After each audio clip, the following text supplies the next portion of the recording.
নমস্কার বন্ধুরা, তুলি মিতাস কিচেন লাইফস্টাইল অ্যান্ড ব্লগে আপনাদের স্বাগত। আজ বানাবো এঁচোড়ের কোফতা। এর জন্য প্রথমে এঁচোড় কেটে ভালো করে ধুয়ে সেদ্ধ করে নিয়েছি। এছাড়া লাগছে ধনেপাতা, টমেটো, পেঁয়াজ, আদা রসুন পেস্ট, কাঁচা লঙ্কা কুচোনো, সেদ্ধ আলু। মশলাতে লাগছে হলুদ গুঁড়ো, লঙ্কার গুঁড়ো, নুন, চিনি, ভাজা মশলা, গোটা জিরে, গোটা গরম মশলা, বেসন, তেল এবং ঘি। প্রথমে সিদ্ধ এঁচোড়কে ভালোভাবে ম্যাশ করে নিয়েছি। তারপর তাতে সিদ্ধ করা আলু ম্যাশ করে মিশিয়ে নিয়েছি। এরপর এতে হলুদ গুঁড়ো, লঙ্কার গুঁড়ো, নুন, চিনি, ভাজা মশলা, ধনেপাতা এবং কাঁচা লঙ্কা মিশিয়ে খুব ভালোভাবে মেখে নিতে হবে। তারপর এতে বেসন মিশিয়ে ভালোভাবে আমরা মেখে নিয়ে গোল গোল কোফতার আকারে গড়ে নিচ্ছি। কোফতাগুলো গড়া হয়ে গেছে।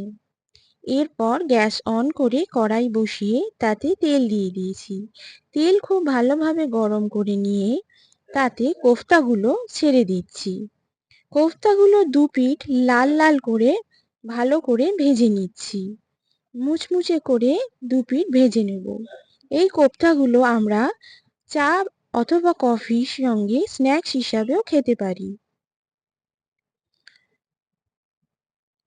কোফতাগুলো ভালোভাবে ভাজা হয়ে গেলে অন্য একটা পাত্রে তুলে নিয়েছি।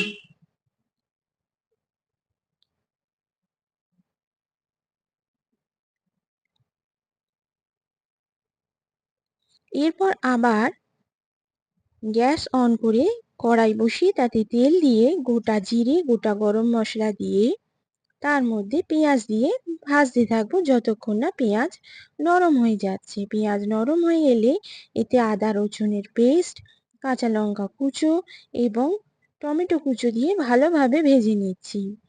সবজি নরম হয়ে এলে তাতে হলুদ গুঁড়ো, লঙ্কার গুঁড়ো, ভাজা মশলা, নুন এবং চিনি দিয়ে ভালোভাবে কষিয়ে নেব।